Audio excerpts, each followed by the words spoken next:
તો ગુજરાત પ્રવાસના પહેલા દિવસે એટલે કે 9મી જાન્યુઆરીએ પીએમ મોદી ગાંધીનગર ખાતે ગ્લોબલ ટ્રેડ શોનું કરવાના છે ઉદ્ઘાટન। આશરે 2 લાખ ચોરસ મીટરમાં પથરાયેલા ગ્લોબલ ટ્રેડ શોમાં પાર્ટનર કન્ટ્રી તરીકે 33 દેશના ગ્લોબલ લીડર્સ ભાગ લેવાના છે। આ સાથે 100થી વધુ ગ્લોબલ લીડર્સ પણ આ શોમાં હાજરી આપશે।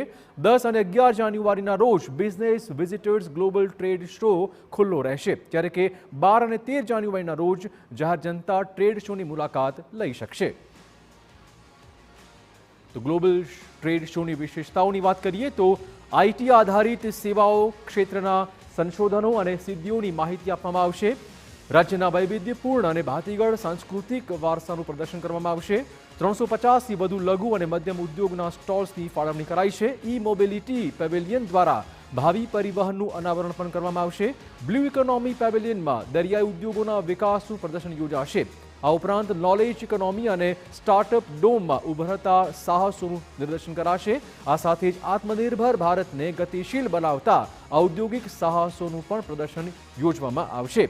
આમ ગ્લોબલ ટ્રેડ શોમાં વિકસિત ભારતનું એક નવું જ ચિત્ર મૂકવામાં આવશે।